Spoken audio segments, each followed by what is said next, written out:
আমরা মেয়েরা সংসারের এসব টুকিটাকি জিনিস কিনতে কিন্তু অনেক বেশি পছন্দ করি। আর আমার মনে হয় শুধু আমিই না, আমার মতো আরও যেসব আপুরা আছেন যারা আমার ভিডিও দেখছেন, সব মেয়েদেরই একই অবস্থা, তাই না? কি বলেন আপনারা? আমার সাথে যারা একমত তারা কিন্তু অবশ্যই একটা কমেন্ট করে যাবেন। আর সংসারের এসব জিনিস কিনতে কারা খুব বেশি পছন্দ করেন সেটা কিন্তু অবশ্যই বলে যাবেন। আর আজকে এমন একটা মার্কেটে গিয়েছিলাম, সেখানে ঘরের সব জিনিসপত্র, এত সুন্দর জিনিস দেখলে কার না মাথা ঠিক থাকে বলেন? এইসব কাচের জিনিসপত্র দেখলে আমার মনে হয় যে আমি যেন দোকানের সব কিছু কিনে নিয়ে আসি।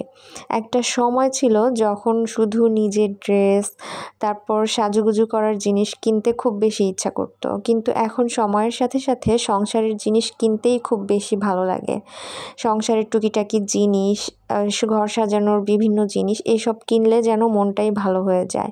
আর এখানে ঘরের সব ধরনের জিনিসপত্রই ছিল। আর যারা ভিডিও দেখছেন তাদের সুবিধার্থে বলে দিচ্ছি, এটা হচ্ছে মিরপুর 1 নাম্বার শাহ আলী মার্কেটের নিচতলায়। এখানে কাচের জিনিসের অভাব নেই। আর এখানে 2-1টা দোকান আছে যেখানে পাইকারি দামে কাচের জিনিসপত্র পাওয়া যায়, যেমন dinner set, plate, cup, glass, mug, যে কোনো কিছু। তো আমরা সেটাই খুঁজছি। আর সবগুলো দোকান প্রথমে ঘুরে দেখছিলাম যে কোন ডিজাইনটা বেশি ভালো লাগে, তারপর হচ্ছে ফিক্সড করব যে কোনটা কিনবো। আসলে অনেক কিছুই কেনার দরকার ছিল, মাথায় তো অনেক কিছুই ঘুরছিল, কোনটা রেখে যে কোনটা কিনবো সেটাই বুঝে উঠতে পারছিলাম না। গিয়েছিলাম মূলত কাপ, গ্লাস, প্লেট এগুলো কেনার জন্য। আর কাপ একদমই থাকে না আমার বাসায়। কাপ কিনে আনার পরে 1 মাস 2 মাসের মধ্যে কাপগুলো একদম ভেঙে শেষ হয়ে যায়। তো এজন্য ভেবেছি যে কিছু কাপ আর কিছু গ্লাস কেনার জন্য যাই। তো ভাবলাম যে যেহেতু কাপ গ্লাস কিনবো, তো সাথে প্লেট, তারপর হচ্ছে বাটি এসবও কিনে নিয়ে আসি যদি পছন্দ হয়। তো এভাবে দেখতে আসলে এমন একটা অবস্থা হলো, সেটা ভিডিওটা দেখলেই আপনারা বুঝতে পারবেন। গিয়েছিলাম শুধু কাপ, গ্লাস আর প্লেট কেনার জন্য, পরে এমন অবস্থা হলো একটা ডিনার সেট পুরোই কিনে নিয়ে আসলাম। আর আমার মনে হয় আমার মতো যেসব আপুরা আছেন সবারই একই অবস্থা, মার্কেটে একটা জিনিস কেনার জন্য গেলে অনেক কিছু কেনা হয়ে যায় আর অনেকগুলা টাকা নষ্ট হয়ে যায়। আসলে এটা নষ্ট বলবো না, ঘরের জিনিসপত্র কেনাকে তো টাকা নষ্ট কিছুতেই বলে না। তো এখানে আমি কিছু কাপ আর গ্লাস নামিয়ে নিয়েছি, তারপর একই ডিজাইনের কাপের মতো ডিজাইনের প্লেট, হাফ প্লেট এগুলোও নামিয়ে নিয়েছি। তো অনেকগুলো দেখার পরে আমি এই ডিজাইনটা সিলেক্ট করলাম।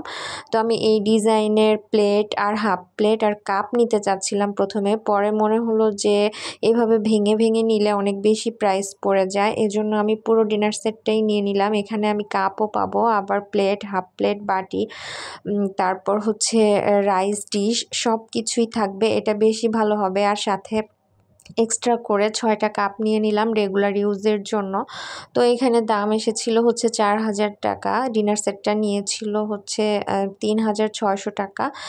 আর কাপগুলো নিয়েছিল 400 টাকা। এক্সট্রা যে কাপগুলো নিয়েছিলাম সেটা 400 টাকা নিয়েছিল। আর এই ভাইয়াটা হচ্ছে আমার সাথে অনেক বেশি বার্গেনিং করছিল, আরও টাকা চাচ্ছিল। তো আমি তো আর টাকা দিবই না, অবশেষে 4,000 টাকারই জিনিস কিনে নিয়ে আসলাম। তো জিনিস কিনা আমরা একদম রিকশায় উঠে গিয়েছি, তারপর বাসার উদ্দেশ্যে চলে যাচ্ছি। তো আমার মতো কারা এরকম আছেন যারা একটা জিনিস কেনার জন্য গেলে অনেক কিছু কিনে নিয়ে আসেন মার্কেট থেকে, সেটা অবশ্যই কিন্তু আমাকে কমেন্ট করে জানিয়ে দিবেন। আমি দেখতে চাই আমার মতো আর কোন আপুরা এরকম করেন। তো আমার ভিডিওটা আর বেশি বড় করছি না, সবাই ভালো থাকবেন অনেক বেশি আর আমাদের জন্য অনেক দোয়া করবেন। আল্লাহ হাফেজ।